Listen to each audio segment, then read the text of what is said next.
lá para a região norte, mais ao norte, né? Mais ao norte. Vou passar para ele e depois eu retorno. Tá? Mas não é, não estou substituindo você. Eu fiz algumas anotações aqui, conversei. Esse é um processo que é contínuo, né? De a gente conversar com as pessoas, a gente tem se encontrado muito nos encontros, né? Apesar de uma vez o Alex ter se manifestado, assim dizer que acaba virando, cada encontro regional acaba virando um encontro nacional, porque as pessoas estão indo, mas eu acho que isso é muito salutar, né? Porque a gente troca muito experiência, a gente conversa muito e aprende muito, principalmente se você tem uma visão mais assim, mais Brasil, né? Deixa de ter o foco só local. Então, a gente tem conversado muito. Uma das coisas que nós temos muita dificuldade, e especificamente nós em Belém, até por causa da condição e dos últimos acontecimentos com relação à selva, e tem que dar o crédito lá para o nosso amigo Nonato e sua diretoria, porque, assim, eles estão fazendo um esforço gigantesco para segurar essa peteca. Não está fácil, não é uma coisa muito fácil. Mas, assim, nós entendemos que os conselhos, eu vou bater nessa técnica que só foi batida, os conselhos precisam ter uma autonomia, minimamente, eles, tipo assim, gerenciar o seu próprio recurso. São pequenos, né? Não é coisa pequena, mas os conselhos precisam ter personalidade jurídica própria, seja para fazer convênios com quem tiver, com o governo do Estado, ou com a concessionária, ou com a própria ANEEL, seja para contratar uma mão de obra, seja para o que for, até contratar, fazer um aluguel do espaço, né? Quando não convém, porque, por exemplo, a selva hoje está longe do centro, tá? O trânsito de Belém está um horror, como de resto não é privilégio de Belém, mas de qualquer sorte, você para chegar na selva hoje, saindo do centro da cidade, no barato 1 hora. Para voltar, não sei que você vá às horas que não é de pico. Então, a gente tem pensado muito no aluguel de uma sala, uma sala pequena, onde o conselho possa funcionar, onde possa ter uma pessoa lá, para atender telefone, para anotar, para dar recado, qualquer coisa assim, entendeu? E isso nós temos uma dificuldade, não temos CNPJ. Não tem como, tem até dinheiro previsto no plano, nós colocamos dinheiro previsto no plano, mas não tem como viabilizar isso, né? Então eu acho importante, eu acho que é uma coisa muito pequena, que não vai fazer nenhuma diferença. Eu volto assistindo, agora eu estava conversando com a Rose, e a Rose disse, mas Rose, não está na lei. Então vamos ajeitar um jeito, botar um jeito de botar na lei, porque eu acho que a lei também não proíbe que os conselhos sejam autônomos. Tá? E isso daí, eu estou há 3 anos, diretor Jurosa, né? No conselho, mas eu assim, nesses 3 anos, já melhorou muito. A nossa voz junto a vocês, a estrutura, eu costumo dizer lá em Belém, que a 451 é a carta de euforia dos conselhos, porque deu vida aos conselhos. Antes, os conselhos estavam pendurados nos bolsos das concessionárias. Então, os caras não tinham interesse que o conselho funcionasse, algumas sim, outras não. Né? E agora não, eu acho que os conselhos têm vida própria, têm o recurso próprio, não custa nada. Eu sou, não sei se é porque eu falo por mim, eu sou um homem público, então gerenciar R$140 mil não é um bicho de 7 cabeças, prestar conta, não tem que prestar. Tem as regras para seguir e tal. Eu acho que isso dá uma flexibilidade muito grande na compra de passagem aérea, na contratação de hotéis, porque nós somos pequenininhos dentro da estrutura da selva. A estrutura da selva está segura e tem que estar, né? Porque eles estão num processo de recuperação aí, né? E isso, como nós somos pequenininhos, a gente sofre isso. Não é culpa deles, eu não estou culpando a concessionária e quero aqui deixar bem claro isso. Eles têm, a diretoria da Celpa tem tido a maior boa vontade conosco. O que acontece é que é uma coisa pequena no mundaréu de coisa que está sob uma condição especial. Eu estou falando mais por nós. Mas Rubens, posso falar só uma observação? Claro. É que agora, com a nova resolução, a prestação de contas chega ao limite de apresentar recibo. Então vocês vão ter agora, que a gente até pediu para a ANEEL, que divulgasse a prestação de conta dos conselhos. Vocês vão ter o exemplo, por exemplo, da Eletropaulo. A Eletropaulo, o Conselho da Eletropaulo contrata consultor via Eletropaulo, mas com dinheiro. Contratamos até um assistente, que depois chegamos na metade do ano, viu? É interessante essa daí, que o assistente estava saindo mais caro do que o consultor. A gente pagava R$3.000 por mês por consultor e o assistente estava saindo R$4.000. A gente cancelou até para sobrar recurso. Não, estou dizendo que a gente vai passar, como essa informação agora é pública, né, tem que prestar nota fiscal, eu estou dizendo que não precisa tanto entrar na regulamentação do CNPJ, talvez até com a experiência de outros conselhos possa servir de exemplo. Contratar uma pessoa, quem é o contratante é a empresa, não é o conselho. É a empresa. Com aval do... É preciso haver uma abertura muito grande na empresa para você. Né? Para nós, hoje, isso eu entendo, eu no lugar do Donato eu não faria. Porque, lógico, ele está numa situação de excepcionalidade. Mas, assim, de uma forma geral, eu acho que seria isso. Então, o primeiro pleito assim, que a gente tem é com relação a isso, que a gente tenha, os conselhos tenham condições de tirar seu CNPJ para que a gente possa ter um pouco mais de manobrabilidade, principalmente na questão de contratação ou de mão de obra, ou de aluguel de imóvel, mesmo na questão de passagem aérea, porque é muito fácil, hoje, todos nós sabemos agora, vai pela Celpa, sempre a passagem é mais cara, muito difícil ser mais barato. Tá? Já aconteceu o caso de o Cardido, por exemplo, tirar uma passagem para a esposa dele, que vinha com ele, uma dessas reuniões, não me lembro aonde, que ele tirou por 350 dela, e a nossa veio por 1.000 e pouco, 1.100 ou 1.050, alguma coisa assim. Então, meu Deus, isso é uma coisa que é muito difícil de controlar. Muito difícil. A gente controla isso porque o conselho são 5 membros, é pequenininho, é fácil de você. O dinheiro é pequeno também, com dificuldade. A segunda coisa, o segundo ponto que eu queria tocar, a ANEEL, os conselhos sempre foram, como é que se diz? Eles, ao longo, bom, não posso falar, não é tanto tempo assim, mas assim. 20 anos. Mas assim, os conselhos sempre foram chamados, sim, né? Mas encontram pratos prontos. Tá?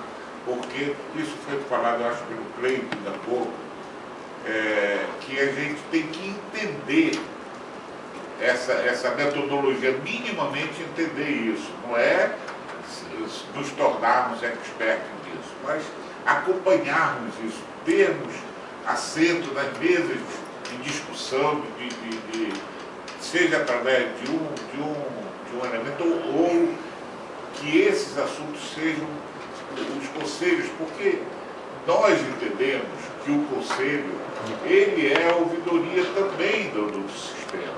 O conselho está na ponta, né? A ponta da raiz. Né? É lá que a gente está ouvindo os nossos clientes, os nossos, como é que se diz, os nossos parceiros, né? Seja eu na área rural, na área industrial, na residencial, enfim. A gente é a ponta da raiz, usando um conceito de botânica, né? Que a ponta da raiz é que começa o processo de nutrição do vegetal. Então, assim, a gente dá mais força para o conselho, para que o conselho possa entender o que está acontecendo e defender, inclusive, o sistema disso. Porque muitas vezes, a grande maioria das vezes, ele diz, olha, eu não sei, eu não entendo disso, eu não sei como é um negócio muito complicado, não dá mais, aparece como sendo, nas audiências públicas, etc., o Conselho estava presente, os Conselhos de Consumidores. Então tem o aval e os Conselhos têm dado à ANEEL esse aval necessário, tá? Sem ter, hoje, a reivindicação que eu trago, assim, é que a gente participe dessas mesas de discussões, que a gente participe dessas decisões, não, até talvez nem com direito a voto, mas de participar para conhecimento, para saber o que está acontecendo, para poder defender o sistema lá fora e para trazer até subsídios também para dentro do sistema, entendeu? E isso eu falo de todo o sistema, CCE, ONS, ANEEL, etc., porque a sociedade, a visão da sociedade hoje é o quê? O pacote está fechado, é um insumo, é um cliente cativo, porque não tem para onde correr. Eu não tenho que disputar cliente, meu cliente cativo. E a sociedade diz assim, pô, a sociedade paga. E muitas vezes meu pai tinha uma imagem que dizia assim, parece galinha que come o milho inteiro, põe dentro e engole, não digere, não raciocina sobre isso.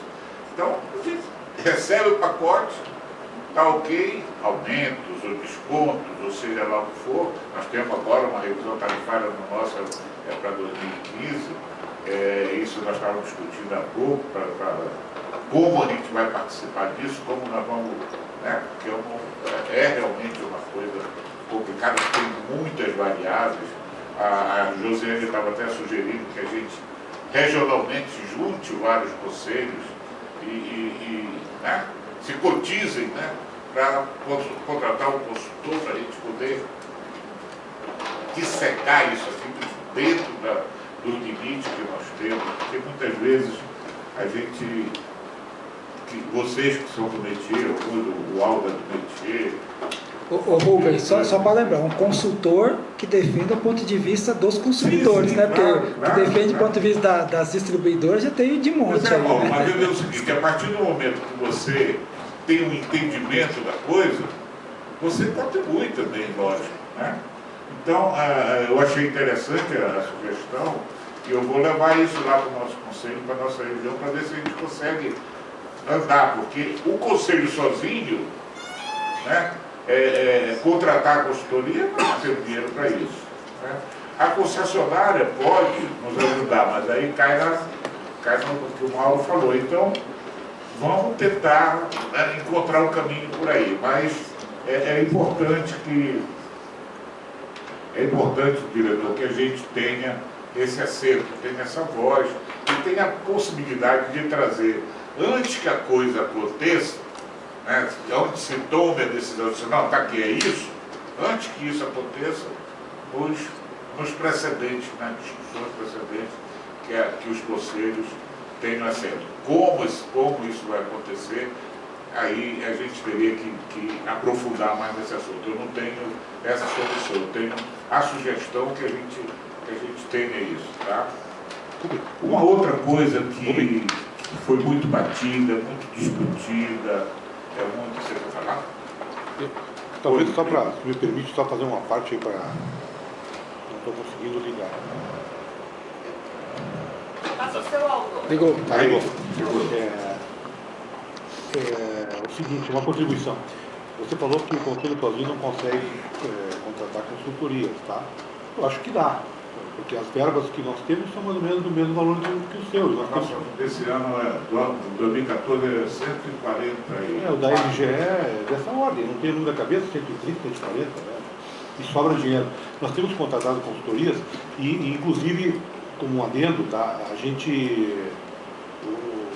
O gaúcho é meio bairrista, por natureza, tá? Pela história. Nem parece, né? E a gente fez uma pesquisa de consultorias e nós não encontramos nenhuma consultoria no RS. Então, o que nós fizemos? Nós estamos, agora em 2014, nós estamos envolvendo duas universidades. E a nossa consultoria, contratada pelo nosso conselho, ela vai trabalhar nas universidades para pressionar as universidades a colocarem nas cadeiras do curso de Direito, do curso de Engenharia Elétrica, o marco regulatório, para forçar eles a gerar essa mão de obra interna, porque nós precisamos ter essa massa crítica no Estado, na região, nas áreas, para que isso possa contribuir para a evolução do sistema. E é barato, não é caro, tá? Eu acho que é possível. Vocês conseguirem também uma consultoria, não estou dizendo um trabalho de consultoria desses de alto nível, que cobram aí 400, 300 mil reais, 100 mil reais. Não, consegue ter uma consultoria de um nível razoável por 3 mil reais, 4 mil. Tá? E é possível, sim, acho que vocês devem fazer, porque isso muda assim, radicalmente o serviço. O Mauro mora em São Paulo. Eu sei, a passagem aérea é quase o valor disso. São Paulo você tem tudo, mais ou menos à mão. Mas o RS também não tinha, nós estamos trazendo de fora. Mas o nosso consultor é aqui do Mato Grosso, né? Mato Grosso, São Paulo, a passagem aérea acaba sendo cara. Cortando mão de obra. Então. Mas eu quero dizer o seguinte, mesmo que você faça uma vez, uma visita por mês, ou uma cada 2 meses, é viagem, dá para começar. Tem que botar a cara e fazer. Eu não descarto isso. Enfim, essa fica a questão colocada. O outro item que eu queria conversar um pouco, jogar aqui na mesa de discussão, é a questão da CIP, que foi tão discutida. O grande problema para nós, por exemplo, que é problema ou não é, as prefeituras, os prefeitos recebem esse dinheiro das concessionárias e ninguém toma conta disso, ninguém sabe o que é. A maioria dos municípios nossos, a questão da iluminação pública é muito ruim, não é pouco ruim não, é muito ruim. Uma forma de você, como é que se diz, policiar mais ou controlar isso, seria a gente saber o quanto, pelo menos, quanto é passado para cada prefeitura da CIP, tá? Porque é uma forma da sociedade saber quanto o prefeito tem para fazer isso, esse trabalho. Hoje as concessionárias, elas, porque por uma questão de ética, sei lá, por acordo, elas não passam esse valor para a gente. Já discutimos isso na CELPA, inclusive. E aí, na CELPA, eu não posso fazer isso. Isso é um dinheiro que é da prefeitura, eu não posso dizer qual é o valor. Mas é importante que a gente saiba isso. A sociedade saiba isso, porque a grande maioria dos municípios, a iluminação pública é uma coisa que não existe. Ou se existe, isso, ou através de uma normativa da ANEEL, alguma coisa, uma portaria, que os conselhos, pelo menos, tivessem acesso nesses valores que são passados da CIP, que são passados aos municípios, para que a gente até informasse o sindicato, os nossos representantes das associações comerciais, etc. Olha, a prefeitura aí recebe X por mês, ou por ano, seja lá quanto for, só para iluminação pública, cobra do prefeito isso. Eles ficam quietinhos, como se o jogo não é meu, deixa os caras se degladiarem. Isso é importante, eu acho. Outra coisa que eu gostaria de solicitar da ANEEL e todas as... é que nas propagandas oficiais dessem ênfase aos conselhos de consumidores. Isso é importante. Pouca gente sabe que existe um conselho de consumidores no seu estado, nas suas concessionárias. É preciso que o sistema todo fale dos conselhos, digam que ele existe, que eles existem. E o que eles fazem? É ouvidoria, é uma via de acesso, né, de informação, enfim. Porque só o conselho sozinho, ele não tem dinheiro para fazer isso. Tá? A mídia é muito cara. E se gasta muito dinheiro em mídia, normalmente, e é uma coisa boba dizer que faz parte do sistema ter um conselho de consumidores em cada concessionária, em cada... Enfim.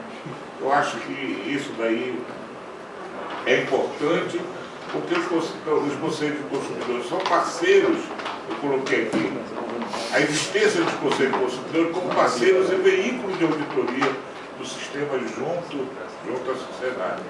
Então, é uma coisa...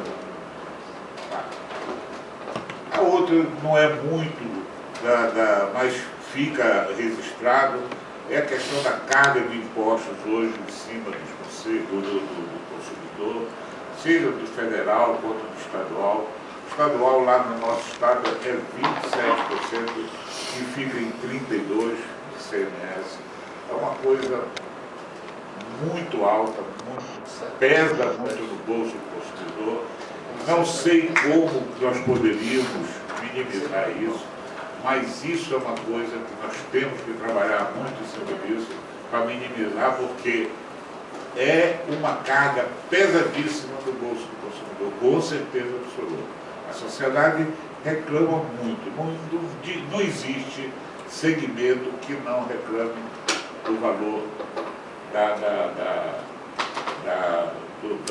energia. Tá? E principalmente, o grande vilão disso é o imposto. O Estado como Pará, que é o Estado produtor, eminentemente produtor, ele fica com o ônus ambiental, ele fica com o ônus social das hidrelétricas, está saindo mais uma, vai ter só pelo que eu sei, no eixo Tapajós, Sete Espíritos Tapajós, acho que são 8, não é isso? Alguma coisa assim, sejam 4, 5, quantos forem. Então fica o ônus ambiental, fica o ônus social, fica o ônus econômico da coisa, e a eletricidade é gerada, não que a gente não queira gerar, mas não fica nada no Estado. Aí o Estado vai e onera no imposto dele, na pontinha que ele tem ele tem possibilidade de cobrar alguma coisa. Porque a energia, que é um erro também, ela é cobrada, o ICMS é cobrado na ponta, né? O consumo, então, a geração fica só o ônus dessa geração. Então, eu acho que a gente precisa de ver como é que se faz essa diminuição de impostos. Da mesma forma, é que é exigido para as concessionárias indicativos de eficiência que precisam ter, tá? Mas eu acho que nós precisamos ter também indicativos de eficiência do lado de cá, do lado da parcela A, da chamada parcela A. Eu acho que isso daí, eu não sei se existem, me perdoem, porque de repente pode existir, e a gente não sabe, tá?